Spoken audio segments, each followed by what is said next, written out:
to determine where is your heart, what would we find based on your budget? It was said, the rich man, y'all remember the rich young ruler? He said, go and sell all that you had, and the last thing that you need to do, he said, and watch this, he said, and give to the poor. Now, have y'all ever thought how deep this is? He said, see, Jay-Z said fame is the worst drug known to man. Some people say it's money. Tupac said, all I want is money. I don't care about the fame.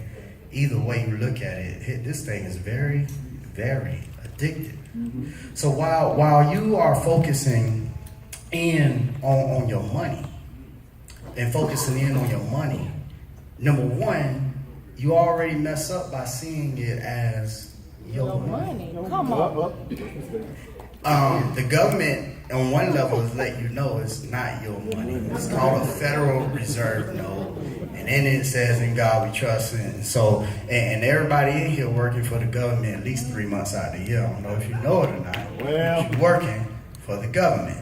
But see, here we are, we get so focused in on our money. If we were to look at what was told that rich young ruler, he had to look at his budget to see whether or not he was going to be in line.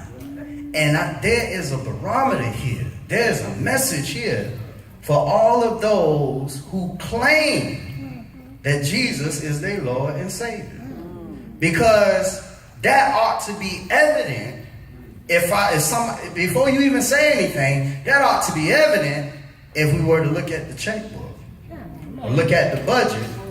We should be able to see where you truly have placed your treasure.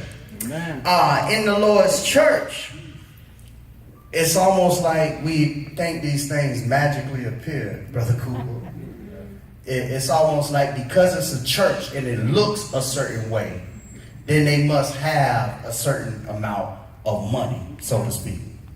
And while we are here hoping for something greater or something greater to be built or to happen, the reality is, if your heart ain't in it, where is it really going to go? Well, when we separate ourselves and show people who we really are, we can't get mad. What you saying, Taylor? I'm saying that when you trying to climb a mountain sometime, and you trying to move a group of folk, there are folk that are fully invested in the mission. They have, and I'm not talking about just money, I'm talking about time. I'm talking about compassionate resource. Because this ain't all money. Some of us know we ain't got no money, but we got us. But when you get so caught up that it's not even about that anymore, it's just all about you, and it's not about the mission of Christ, can't do nothing with that either. But when you get so caught up that it's all about you and yourself, when the church needs you, you have already shown where your allegiance really is. Okay, I've been skating around it because it's kind of hard to say.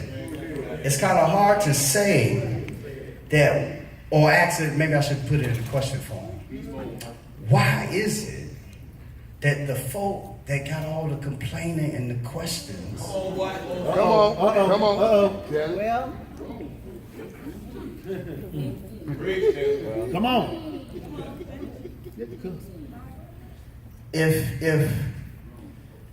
See, the reason it bothers you, parents, let me bring y'all back. The reason it bothers you, parents, when you come home and you got little kids, but they old enough to clean up, Well, and they ain't did nothing. The reason that bothers you is because this is where you live. mm-hmm. And you should value Watch out. where you live. Watch out. See, the reason it bothers you that you just getting home and you seeing pieces of paper and stuff on the floor, and they been here the whole time. You feel like somebody should have saw this mess before I saw it. Well, But what they're telling you is that no, playing Fortnite is more important than the paper on the floor. I catch up with the older folk in a minute. Yeah. Eating this hot dog over here at this moment that you paid for and you went to work for and put some value into is more important than washing these dishes over here. That's not what my treasure is. That's not what my passion is. That's not what I'm really into. And y'all can go ahead and say it. Let's go ahead and keep it real. I ain't in the church. Man. So wrong. I don't mean that good way. I mean I know I'm kind of hard. Let's keep it. We gotta bring it where we really at. Sometimes we don't care about church. It's not important. But why? Why is it not important anymore? I don't have the answer. You got that answer. I don't know why it's not important to you. What I do know is that I need to have my story for what the Most High has done for me. all right.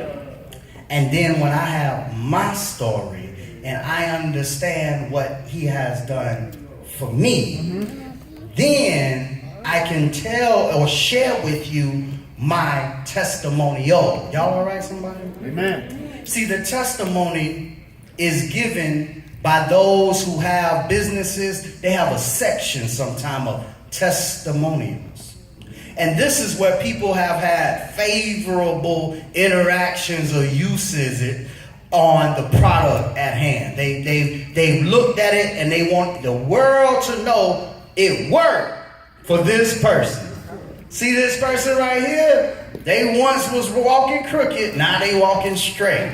And we have these wide testimonials about facial creams and whatever, what have you. Oh, you get this weave right here and it's gonna look like your real hair, because it is real hair, it just ain't your hair. And we want testimonials of how it flowed naturally and look good in the wind, and that persuades you to go forward and buy such a thing based on the testimonial. But see, you ain't got no testimony for nothing that ain't valuable. Ain't nobody talking about no husband that ain't done nothing for him. Ain't nobody talking about a wife that ain't done nothing for him, or no boyfriend, or nobody. You don't talk about the things that ain't done nothing for you. Even your team, when your team lose, you the quietest person. Well. That's right. Because they ain't done nothing for you. Y'all in here? Come on. We have to start investing if we gonna have something and understand what this means. The church has to be put rightfully in this place, but it will never be by us in the sense of our morality or how good we are. No, we need a new heart. Psalms 51 said that we need a new heart. And see, your heart got to be put in the right place, in the right condition for any of these things to mean anything to you. See, when your heart is not right now here, your heart is at Golden Corral somewhere right now, thinking about what it is you about to consume, or it's at home, it's wherever it is. It's not here. Now, maybe you came back to peek in for a minute because you heard me talking about you. Now that I got your attention back, let's keep it real. Your treasure is evident and shown by where you spend your money. Here's the reality again. Y'all, we got to keep it real, because we know this in relationships. See, the more the person talks about how they care, it feels good. Well. But the more they talk about how they care, the more questions are going to come. And the more they talk about how they care, some doubt might set in. And it's been 6 months and a year of just talking. Come on. Come on. At some point, you'll begin to understand you're not valuable to them. And see, the Most High is trying to reveal to you what your true value is in the sense of what you are really drawn to. And for some of us, it just ain't Jesus. But why? Could it be that those of us who know Jesus, who know where we were, ain't told our story yet? Could it be because we understand what the Most High has done for us, but we're more ashamed to share what the Most High has done than they are? You go to some places, people in the world ain't ashamed to offer you a drink. You want to dance, you want to do this. But for some reason, we are afraid to introduce people to the supernatural power that we believe in, this Most High. And so, Northbound, where is your treasure? Amen. It may not be putting or investing in your church family. Well, Well, that's a horrible thing to say. No, because if that's really what it is, then that's really what we need to deal with. Amen. Because until we really deal with the issue, we can't help them get refocused on where they ought to be. And that's why, watch this, indirectly, there's no value placed on the church, and it's detrimental to the growth. And I ain't just talking about Northbound, I'm talking about all over. Because what happened, it used to be a valuable place to come and receive love if you were younger and looking for that older female or male role model. But now, instead of coming to the church to get uplifted and helpful way of life, for some reason we've been in here so long that we look at these folk that come to us newly like they ain't no good and like they don't know Jesus. Well, newsflash, that's why they come. Well, man. That's the people we trying to invite.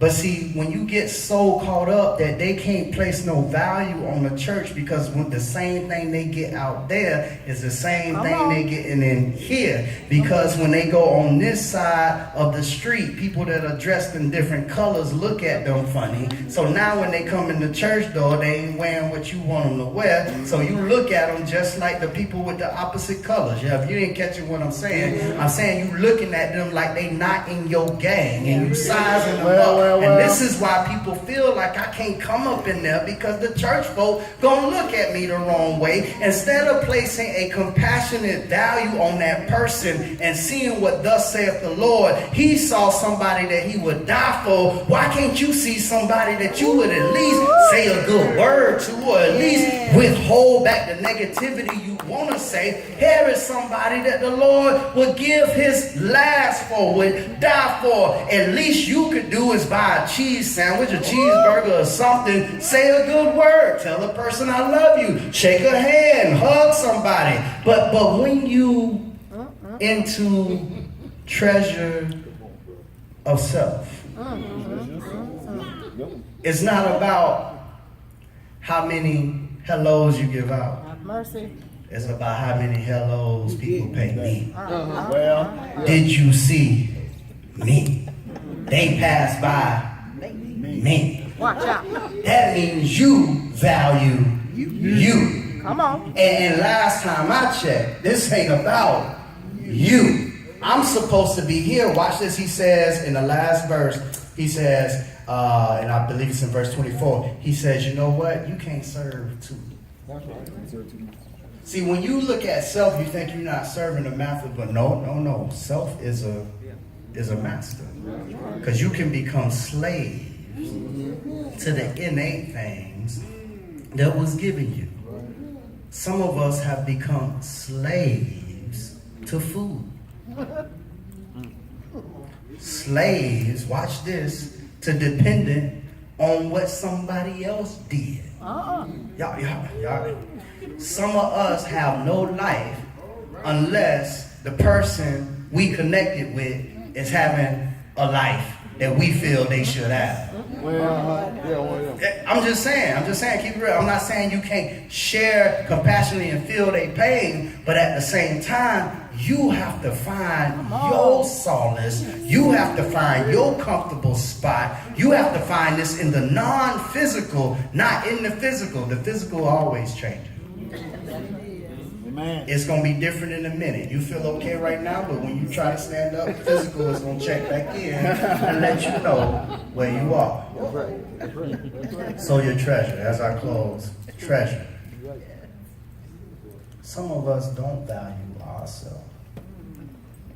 And our value of self is so low that we won't even bring self where self can be fixed.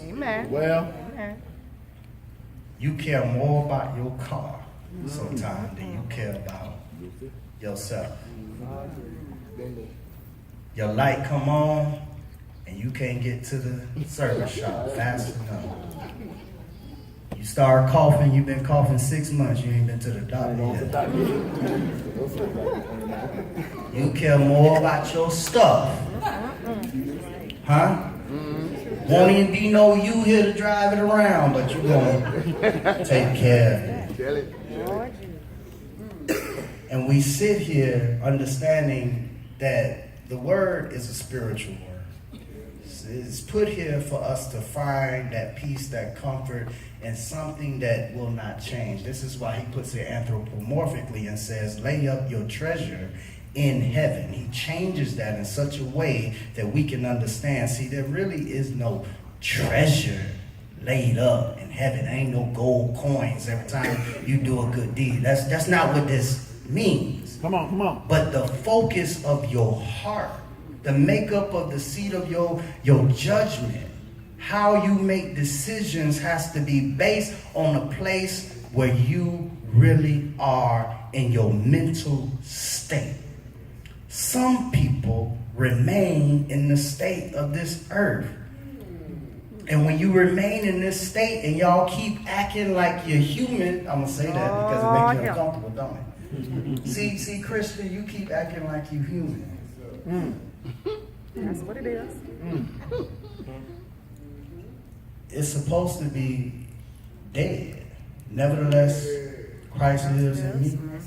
So my affection, my happiness, and I'm preaching to me too. I know how I get. It gets hard emotionally. It's supposed to be based on what's after this in heaven. Amen. Because this is got to go away. Why everybody so ready to go to heaven? Ain't nobody ready to die. I don't understand that. That's not my struggle. That's not my struggle. But the thing is, we do that. So church, why everybody ready to have the most awesome church in the city and ain't ready to fund it? Come on. Ready to have the next big bash. Yeah, we gonna do it. Yeah, we gonna do it. We gonna do it, Taylor. Bet. We gonna do it. It's gonna cost that to do it. Y'all gonna do it. Y'all see the difference? Y'all gonna do it. I ain't got it. What you do got is you. Amen. You ain't got but one thing, that's your soul. See, the Bible says, what shall a man, prosper? What you gonna gain? What really is it all for? You wake up tomorrow and there's $1 billion in the bank, and then you die the day after that. What was it all for? Lord help. Here's the truth. Rich man, poor man, same place. The suits they wearing gonna get ate up by the bugs. Same place. Same place. I saw a dude, I don't know how true it is, but some rapper got buried with $22 million worth of gold, something like that. I guarantee you. Guarantee It's you. gone. It ain't in that hole. I don't know where they buried him. Good up now. Somebody gonna come and find It's him, gone. It's already gone. and it won't be there. But the point being, we don't value self, and so God has called on you to recognize He will die for you. He has done that. The body He has prepared for Himself died for you. So we don't understand this thing. You say, well, I don't get the spiritual stuff. I don't understand. That's because you've been having a physical experience. Lord. That's because it's always been your five senses. But you know that there's something more than you. Like I told my, now this is more for the guests. For Northbound, you already know this. But when you, as a guest, when you close your eyes and you can still see the images of certain things, that's that part of you that's not physical. Because you just use your eyes to see. That's the mind's eye.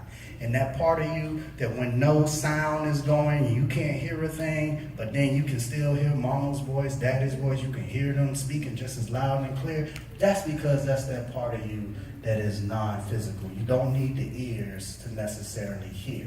And just like right now, all you have to have done is understand that you are simply a soul in a body. You are not this body. So how is your heart going to be made light? Remember, I started off by showing you that Egyptian story of Ma'at. And those were 42 negative confessions, things that they had not done, so their heart was light and it balanced out on the scale.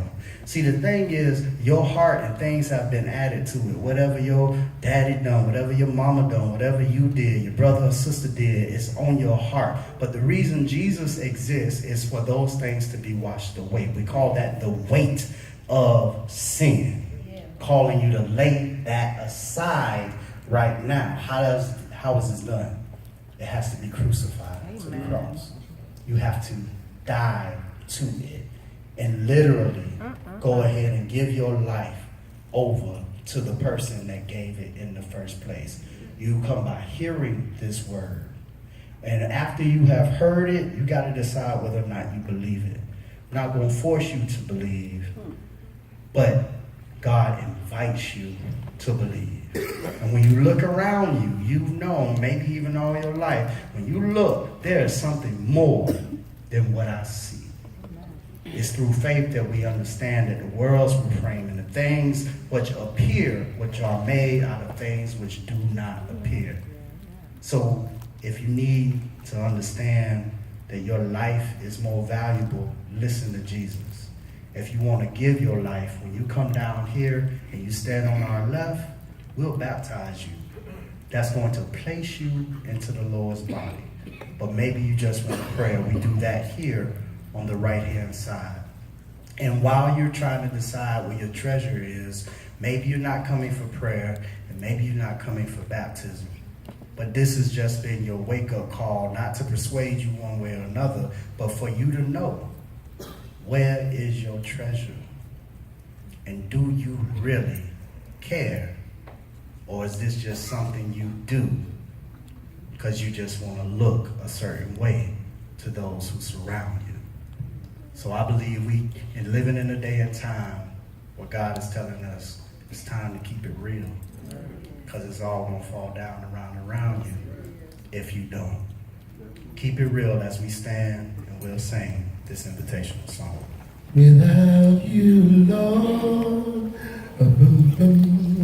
without you, Lord.